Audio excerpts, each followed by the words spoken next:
Something has changed.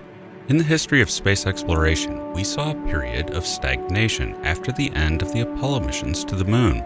It seemed at the time to some that we would go on to build permanent space stations and then on to Mars. Space stations we did, but not in the way envisioned. We sent the impressively large Skylab into space using Saturn rockets. But after that, the vision faded. Mars was no longer on the table, and our permanent presence in space was realized with the International Space Station. And while great, it was scaled down from the original version.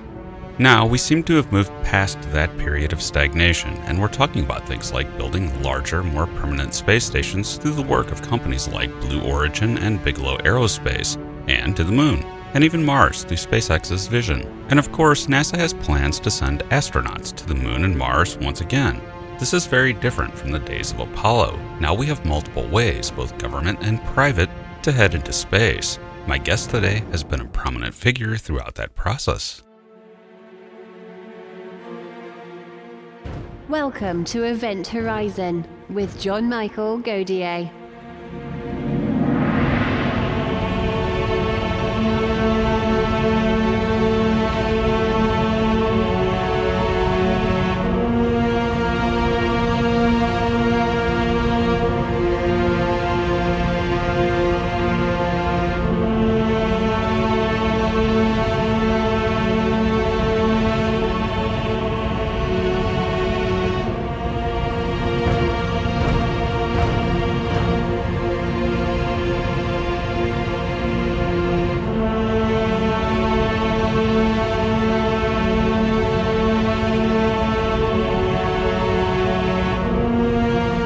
In today's episode, John is joined by the founder of the Mars Society, Dr. Robert Zubrin.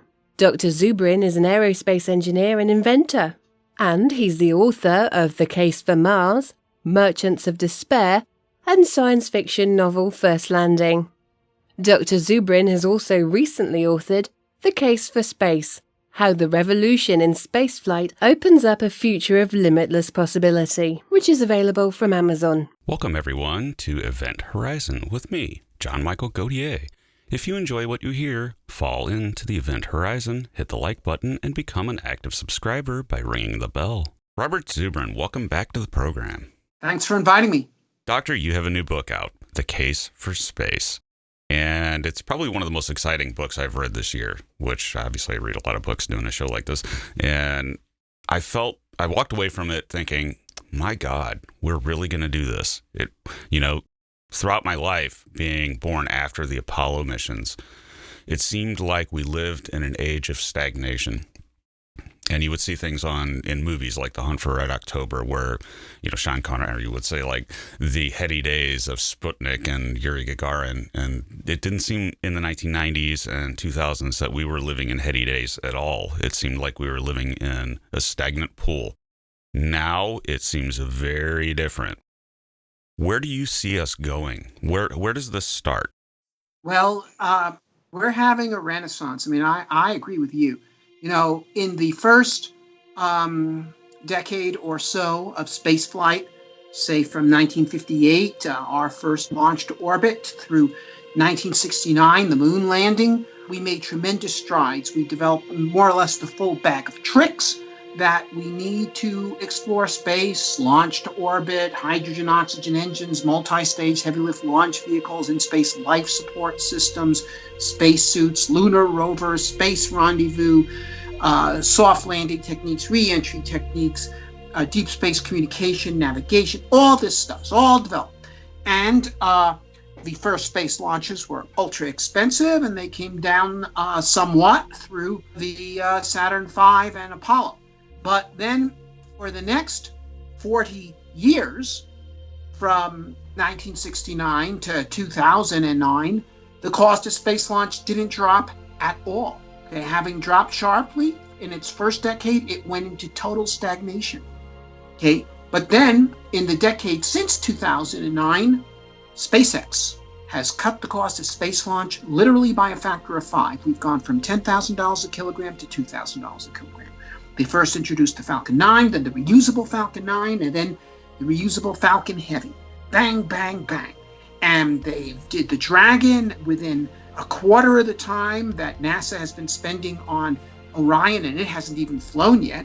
So who knows what the ratio there is going to be. And at less than a tenth the cost, more like a 30th of the cost, and Falcon Heavy was developed at a 30th of the cost of the SLS program, and or what the Augustine Commission predicted for a heavy lift program. Actually, they're fairly close to what the SLS program is, including the cost. But so this thing's gone on, and as a result, not only has SpaceX cut the cost of space launch and introduced a variety of spaceflight systems, Dragons, Falcons, so forth, that are extremely useful, they have proven a point that it is possible for a well-led entrepreneurial organization to do things that it was previously thought that only the governments of major powers could do.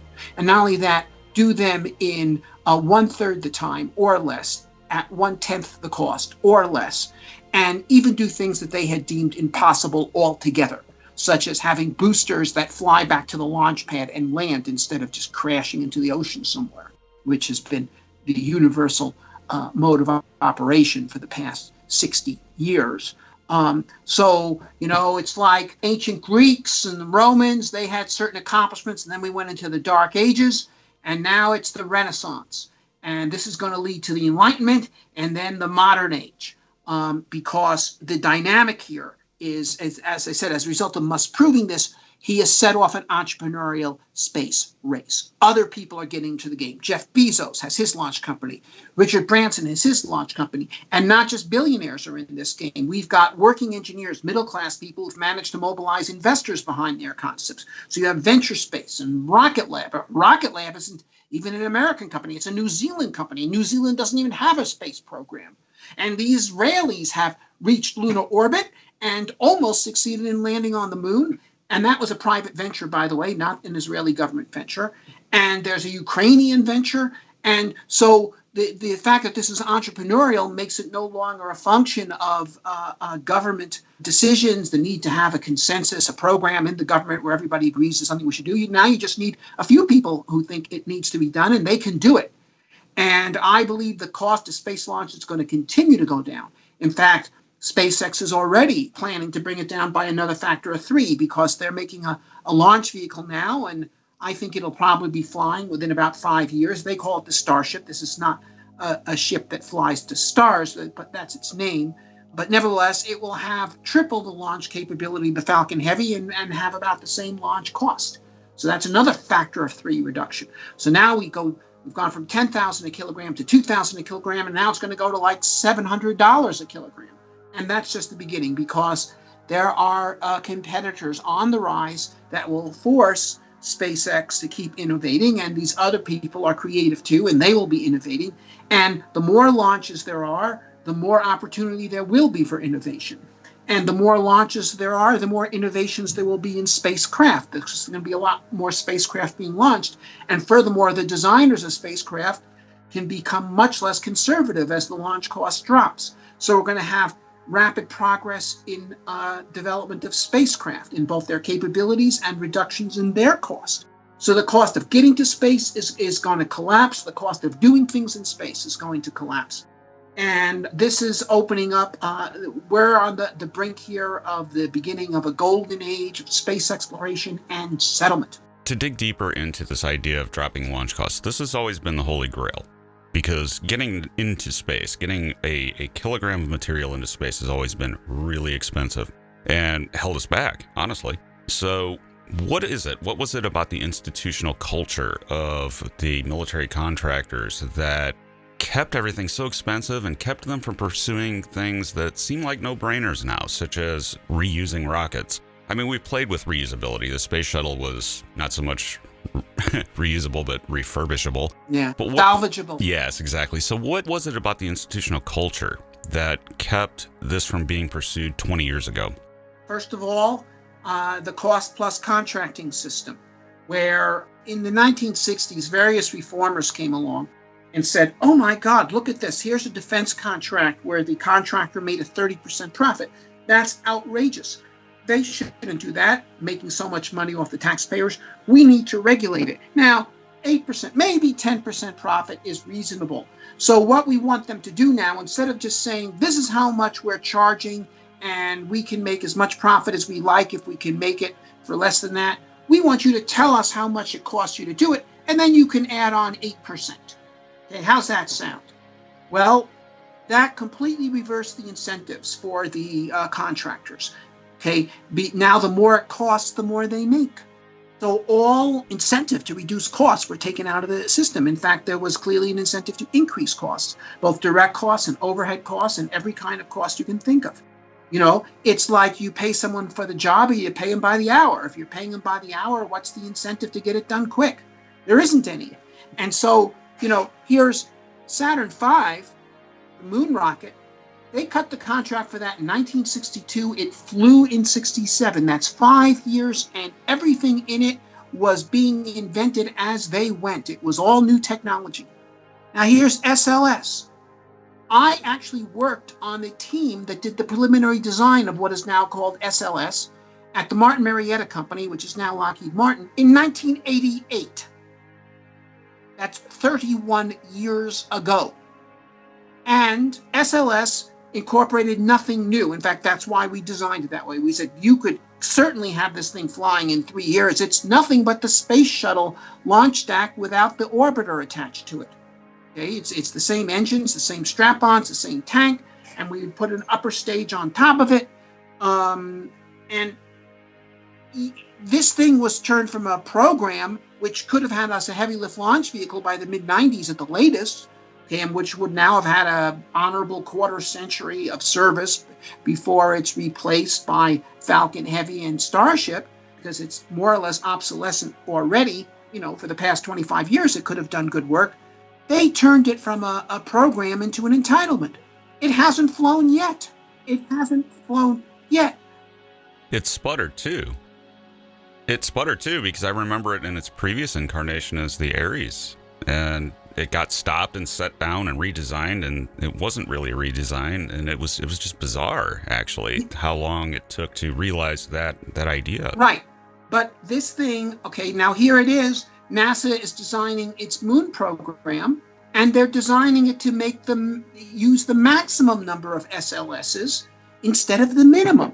Here's SLS. Now, let's put Starship aside. Starship has more capability than the SLS and lower cost, so that's a no-brainer choosing Starship over SLS. But SLS, while it costs 10 times as much as a Falcon Heavy, has 50% more capability. So if you really need an SLS, there it is, okay? You're paying through the nose for it, but it has that extra capability.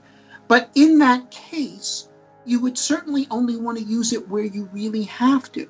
So, for example, on a moon program, you know, there's basically two situations you have regarding the moon. There's before we can make propellant on the moon, and there's after. After we've got propellant making on the moon operational, and you can make propellant on the moon because there's now known that there's water ice on the moon, the mission gets much easier. You don't need a heavy lift vehicle to do a recurring lunar mission if you have your return fuel waiting for you on the moon. You could use a medium lift launch vehicle, a cheap one like the Falcon 9. All right, so you say, okay, I will only use the Falcon Heavies as long as I have to, and in fact, I will do as rapidly as possible, get that lunar propellant making operational, so I don't need to keep using this ultra expensive vehicle. I can redeploy it for something that really needs it, like humans to Mars, okay? Which is what we actually designed it for way back in 1988, to throw heavy payloads on direct trajectories to Mars. So it's kind of like, you know, the Normandy landing. When you've got the beach to take, you send in your best combat divisions, the absolute top of the line. Okay, but once you have taken the beach, the beachhead can be administered by rear echelon troops, and the crack combat divisions can be redeployed to liberate the rest of France. And that's how you should do it. But instead, NASA has designed, by fiat, a mission architecture that will need at least one and probably two SLS launches per lunar mission indefinitely, which means they'll be ultra expensive, which means they will occur rarely, and it means we can't go beyond the moon. Now we have, as you mentioned, we're in a renaissance because now we have alternatives to government projects like the SLS. should we cancel SLS? Do we even need it when things like BFR or Starship, as it's being called now, and also the what Blue Origin is doing with New Glenn? Do we even need the SLS? Well, here's the thing about that. You could go either way on that until Starship is flying, okay? Because until it's flying, a person of good faith could say, show me the Starship, all right? When you got the Starship, then we'll talk. All right, fine, okay? Because the SLS does have more capability than a Falcon Heavy, all right? And of course, New Glenn has not flown yet either. Falcon Heavy has, all right? But once Starship is flying, then yes, it would be quite clear that SLS should be retired. So if these people want to accomplish anything for this 31 years of work, they better get on with it. And very rapidly, too, because it's been a really expensive prospect on NASA's part to make this rocket a reality. A lot of, like I said, the whole program was basically restarted. When the Obama administration came into power, they were like, well, we're going to redo this, and essentially we ended up with a retread of the same thing during that they were looking at during the Bush years. And as you note, this goes back to the 80s, and it's like, build the damn rocket, please. Right. Well, yes. So, okay, look, I distinguish there's two kinds of NASA programs. There are purpose-driven programs and there are vendor-driven programs. Okay, now, if you look at NASA's space astronomy program and their robotic planetary exploration program, these are purpose-driven programs. These programs have clear objectives, and they spend money to achieve those objectives. They spend money to do things. Okay, the vendor-driven programs, on the other hand, are not driven by the objectives. They're driven by politics. They're driven by the alleged need to distribute money in certain places. It's like having your vendors run your company. Okay, so in a purpose-driven program, you spend money to do things. In a vendor-driven program, you do things in order to spend money. And that is why the NASA Moon program, which is a vendor-driven program, is being designed for the maximum use of SLS and also the maximum use of another system called Orion, which has been in development since 2003. And here's the thing about that. Orion is just an enlarged Apollo capsule, but it's so big and so heavy, it weighs 26 tons compared to the 9-ton Apollo capsule or the 10-ton Dragon, okay, which is more to the point because that's actually around right now, and which, by the way, is 50% larger than the Apollo capsule because modern materials have allowed us to build a bigger capsule for almost the same mass. Right. Orion is so heavy that even SLS can't deliver it into low lunar orbit with enough fuel for it to come back. So they're building this space station, or they say they need to build a space station in kind of a high lunar orbit. It's called the Gateway, because the SLS could deliver an Orion there, but with no lander. So it's just going to this gateway, 3/4 of the way to the moon, and you get to look out the window. All right. And you're doing this at $1 billion a pop SLS launch because you're using the heavy Orion. The Dragon, which weighs 10 tons instead of the Orion's 26, okay, the SLS could deliver that into low lunar orbit with enough propellant to come back. And actually, if you designed a lightweight lander, probably with a lander too, so it can actually go to the moon. Okay, Falcon Heavy could deliver the Dragon into a low lunar orbit with enough fuel to come home. And then a second Falcon Heavy could deliver a lander there, a rendezvous, and they could go to the surface. Or there's other mission plans. I actually like a rather different one, where I call Moon Direct, and I explain it at length in my book, The Case for Space. But that plan takes maximum advantage of a lunar propellant to come up with a much simpler architecture. And there we just do the rendezvous in Earth orbit, and we have a lunar excursion vehicle that flies one way to the moon with propellant from Earth, and it flies home with the propellant from the moon. And we can do the recurring lunar mission there with a single launch of a Falcon 9. So that's a $70 million launch vehicle instead of a Falcon Heavy, which is $150 million, or a SLS, which is at least $1 billion and probably $2 billion. It's fun to actually think about that because I've always thought of rocket launches up until the last 5 years as something that costs $1 billion, expensive. And to watch these costs drop to under $100 million has been astonishing. And obviously, this was done through private entrepreneurial spirit and innovation. innovation and thinking outside of a box that seemed to be made out of concrete within the aerospace industry, where, as you said, it was driven by different motives. But we have new motives. We have actual ideas driving things like SpaceX. In that case, it was Elon Musk wanting to make the human species a multi-planet species, which is extremely important, obviously, because we could get taken out by an asteroid at any time. Or Jeff Bezos, who was heavily influenced by Gerard O'Neill's ideas of people living and working in space in habitats. What vision do you see for the future? Which billionaire, essentially? Which one do you think is more realistic? And I think I probably already know the answer. We need to go to Mars. But well, I think it's Musk. Because Musk recognizes it's a lot easier to go to a planet than to build one. And here's a Starship, it's 150 tons to orbit, and then they refuel it and it flies to Mars.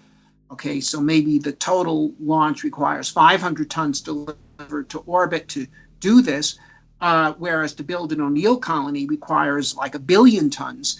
And even though you're getting it from asteroids and the delta V to move asteroidal material to Earth orbit's about a quarter of that from moving it from Earth surface to Earth orbit, still you've got millions of times more material. So yeah, you got a factor of 4 on propulsion requirements working in your favor and a factor of 1 million in mass requirements working against you. It's pretty clear which is the better choice. So yes.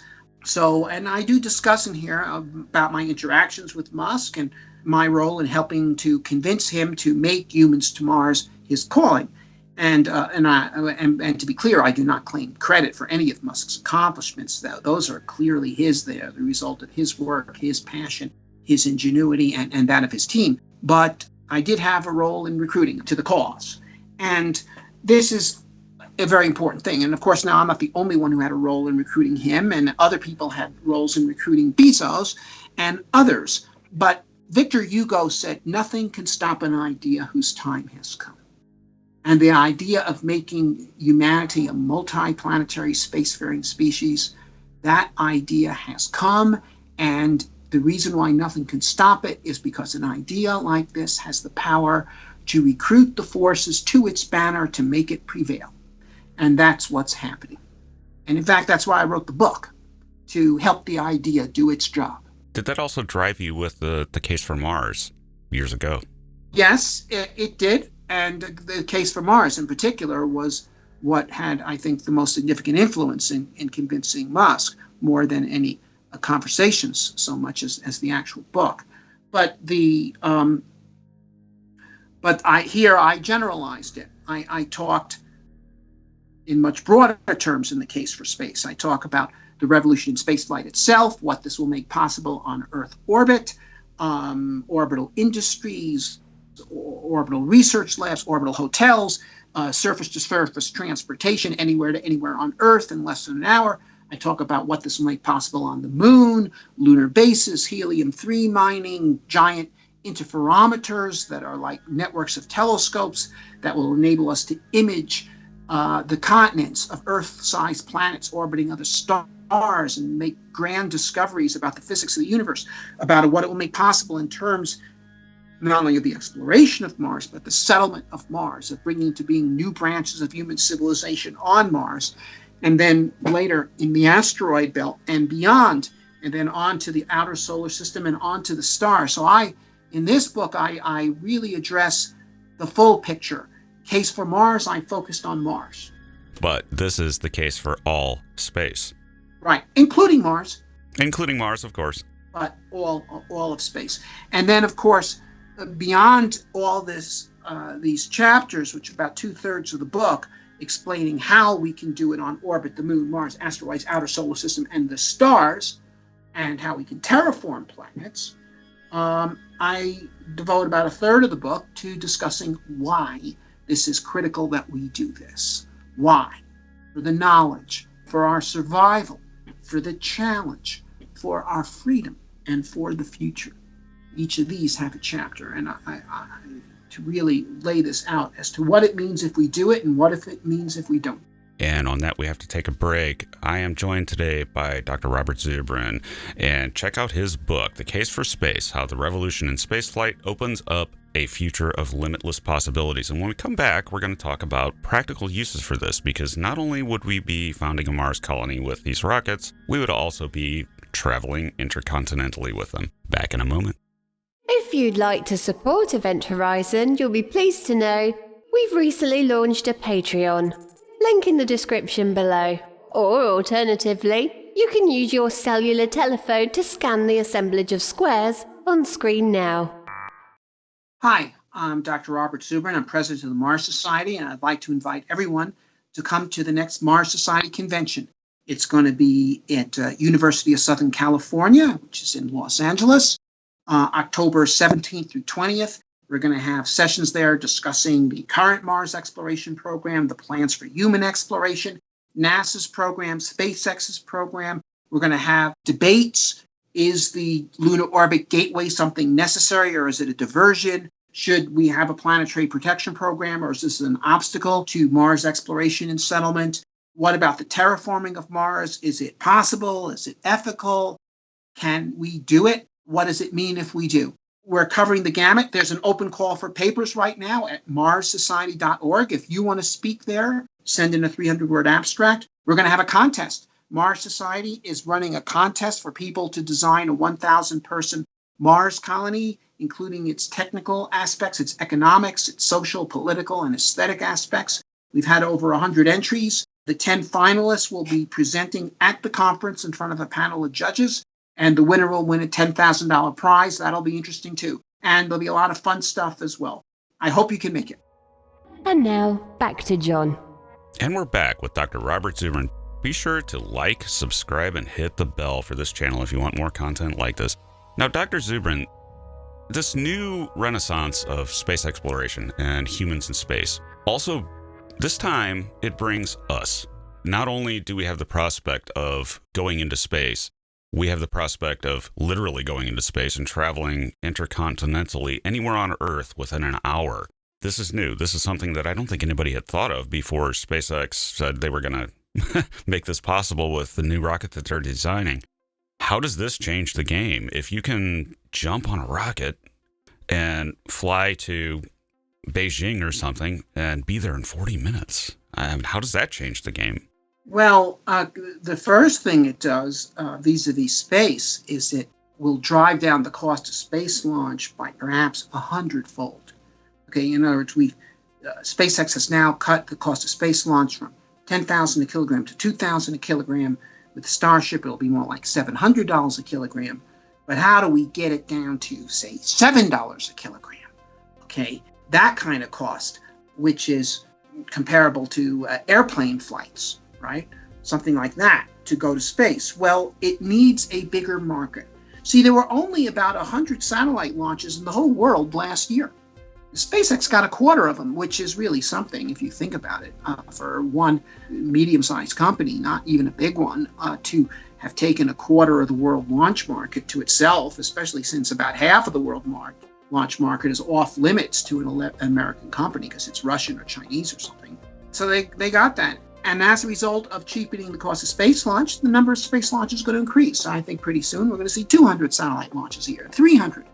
But if SpaceX could do all of those launches without increasing any of its costs, which of course it would have to increase its costs so much if the number of launches it did doubled and tripled.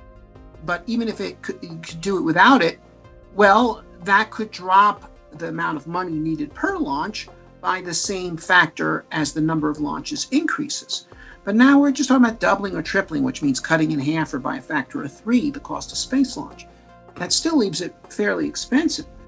While there was only 100 satellite launches in the world last year, there were several hundred intercontinental airplane flights every hour. Mm-hmm. And if you could get a share of that market, then the number of rocket launches would increase by at least 1,000-fold. And this completely changes everything. Now, if you think about this, look, people have made money on the Earth's oceans for 3,000 years. And some people have made money on the Earth's ocean by extracting wealth from the ocean, for example, by fishing.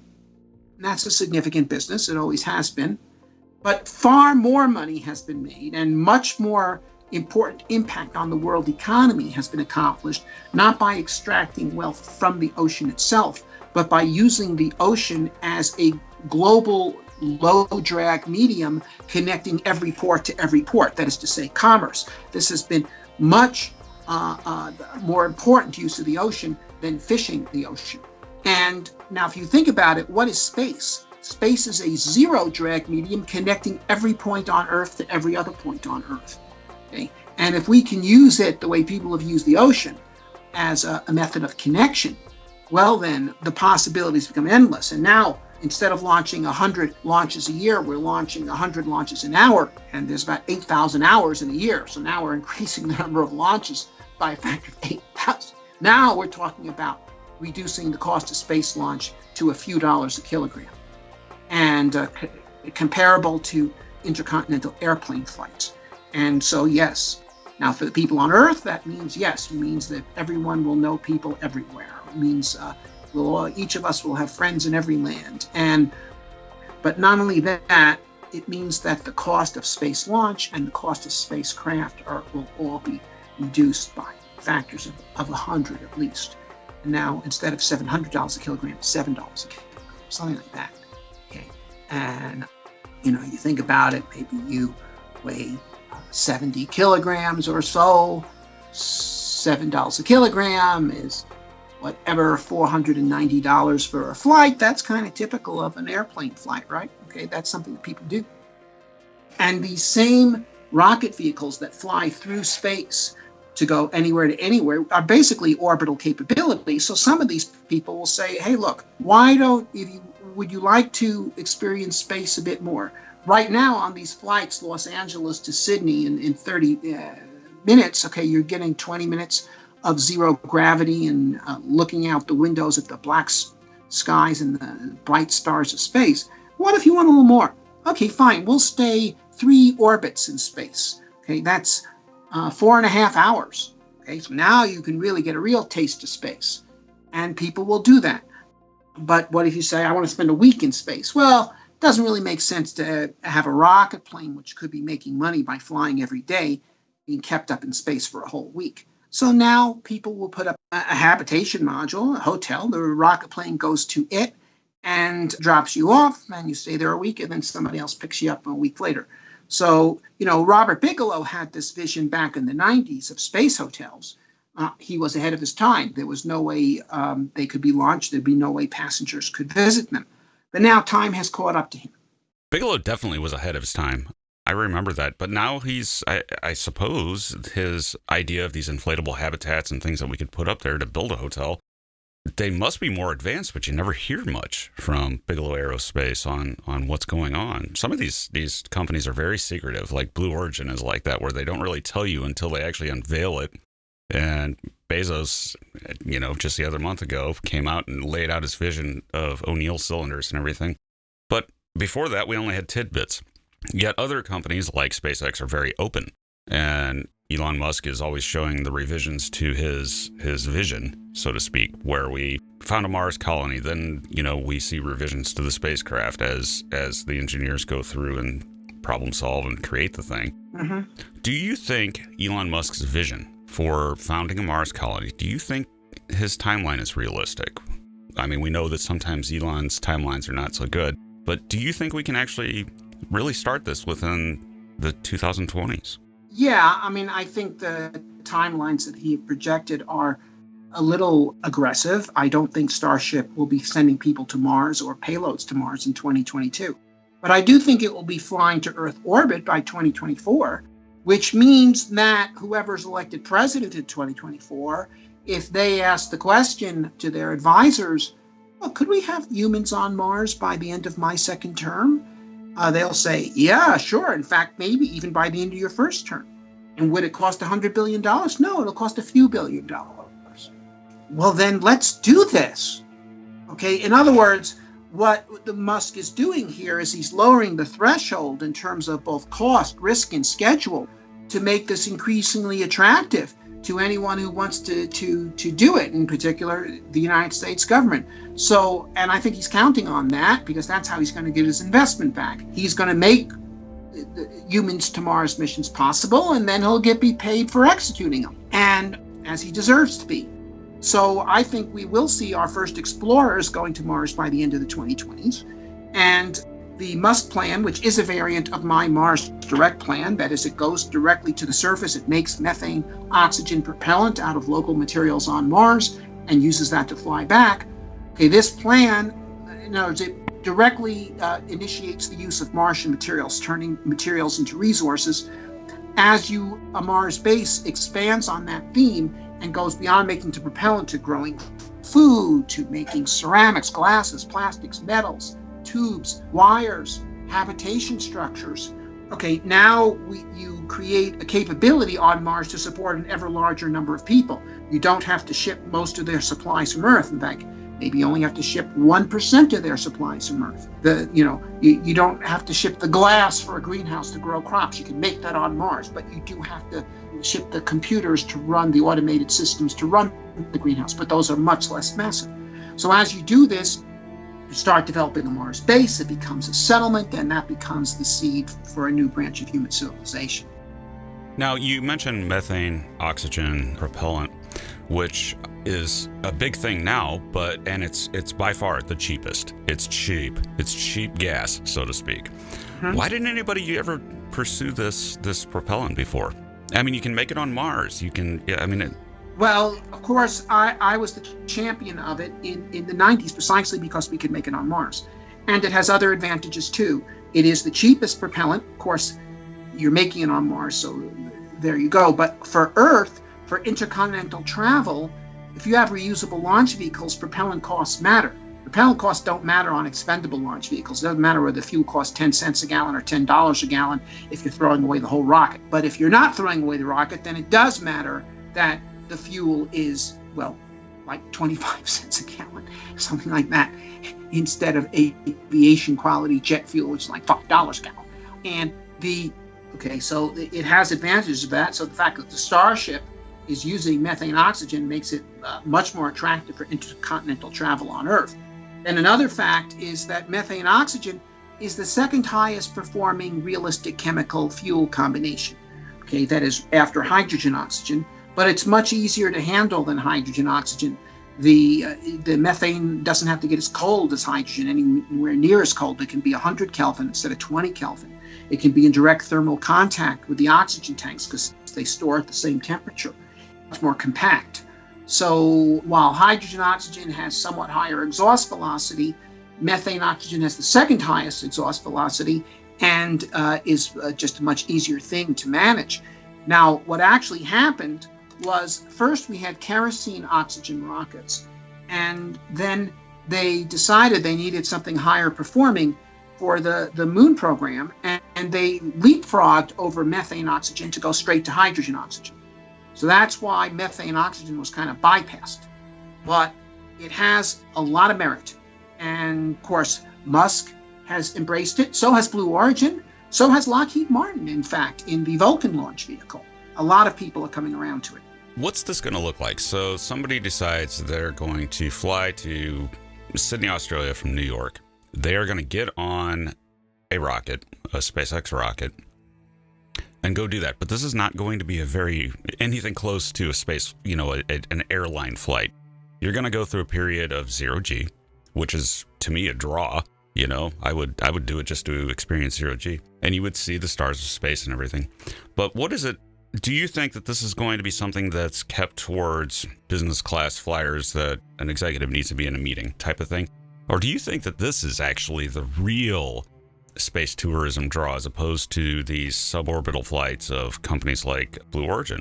Do you think that the real draw is actually going to be getting on this huge rocket and going to faraway places, but the flight itself will be amazing?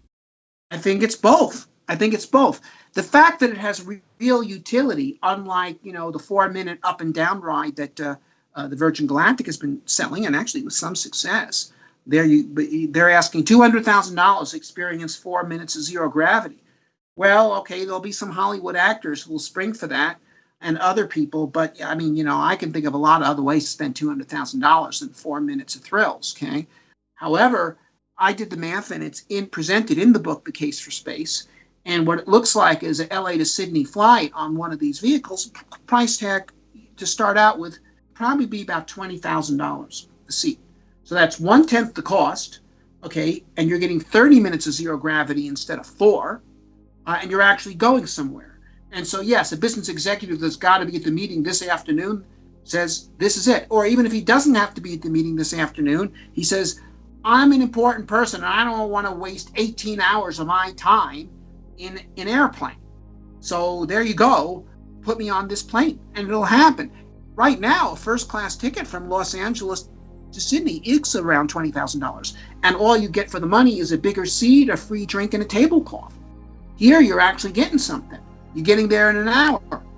Furthermore, you have this other experience. So the fact that this does have practical value, and the fact that the cost, because it has practical value, will be a lot more of these flights. The cost of it won't be a $200,000 ticket, it'll be a $20,000 ticket. A lot more of it will happen. And then the more of it that happens, the cheaper it's going to get. Airplane travel, within living memory, was not something for everybody. Okay? It was something for the jet set. In fact, that's what they called them, the jet set. But now it is something for everyone. And eventually space travel will be something for everyone. And another aspect of this improvement of the conditions down here is we have things like the Constellations, like SpaceX's Starlink, that very famously just the first group of satellites was launched, and people were spotting them all over planet Earth as they passed overhead. What's that look like? Where are we going there? What will we have with these constellations of satellites and coverage? Well, you'll have much higher data rate communication all over the world. It's still the case right now that you go to certain places, you go hiking, you go into the desert, or in my case, to the Arctic, and you're out of coverage. That will no longer be the case. And you say, well, that's fine, but I'm in coverage most of the time right now. But this will give you much higher data rate coverage, and that will make possible self-driving cars and perhaps flying cars. Because, one of the problems with flying cars is not the difficulty of making things fly, but managing the traffic, okay? And this will become possible. So we'll finally get our flying cars. Finally. But there are companies working on this. I was actually reading about several companies that are trying to do flying cars again. And No, they can. Yeah. And it's been possible to build a flying car since the 1950s, actually. But if you think about it as a system, I mean, look, right now, airplane pilots go through all sorts of training and, just to manage this thing, okay, to try to manage it with the number of vehicles in the air comparable to the number of cars on the road is way beyond the current air traffic system. And especially if you consider that you would open this up to people without the same degree of training. So these are going to have to be self-driving planes, okay? Autonomy, yeah. Yeah. Well, that's only possible if you have a massive data grid like the one that Musk is constructing. And then, of course, it was interesting. He launched 60 satellites in one launch. How about that? Okay. Amazing. Yeah. So this is another aspect of the space revolution. Another aspect, which I also talk about in the book, there's a revolution in spacecraft going on, and this is a function of the advance of electronics itself. It's now possible to build a 10-kilogram satellite with comparable capabilities to a satellite that used to require 1,000 kilograms.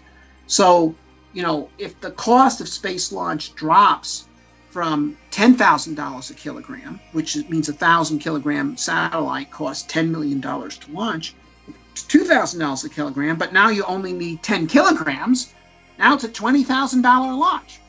And also the satellites themselves, instead of costing $50 million, these little satellites cost about $1 million.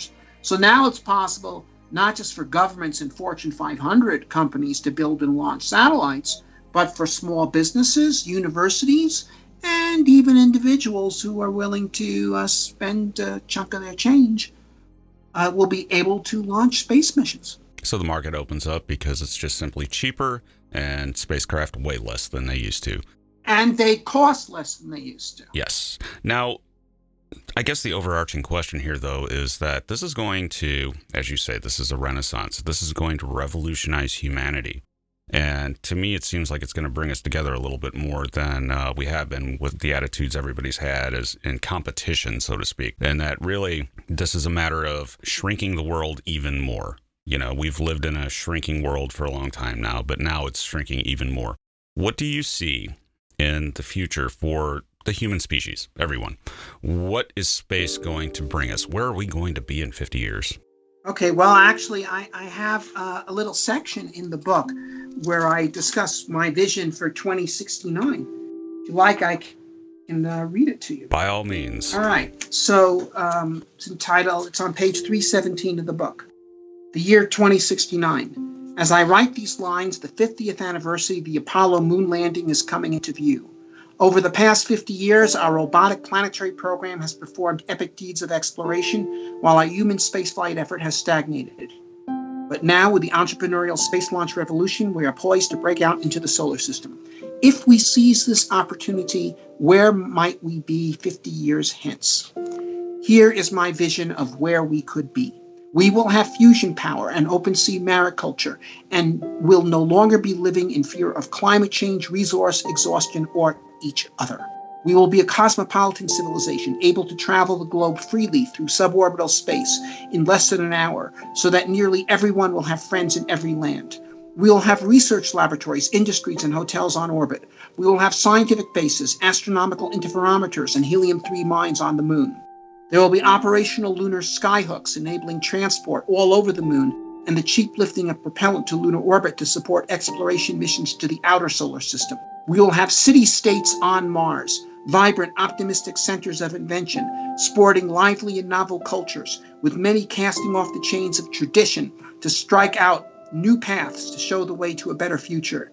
We will have mining and settlement outfits finding their way into the main asteroid belt, and exploration expeditions to the outer solar system to test the means by which we might access its enormous energy resources for the human future. We will have grand observatories floating in free space that will be making magnificent discoveries in physics and cosmology, mapping the planets of millions of stars and finding other worlds filled with life and intelligence. We'll be learning the truth about the nature of the universe and life's role in it, and preparing our first interstellar spaceships to journey forth and find our place among the stars. That is where we could be 50 years from now. An elegant vision of the future. Beautiful. Today I was joined by Dr. Robert Zubrin, author of The Case for Space, How the Revolution in Spaceflight Opens Up a Future of Limitless Possibility. And do check out Dr. Zubrin's other books, The Case for Mars and, for a real eye-opener, Merchants of Despair. Doctor, thank you for joining us today. You're most welcome. So what do you think the future holds? Well, by the time of your old age, will there be humans working and living in space on a much larger scale than a few astronauts on the ISS? I think it's going to happen, and I find it exciting. But like with any new age of exploration, it's going to be dangerous. People will die in the process of exploring space.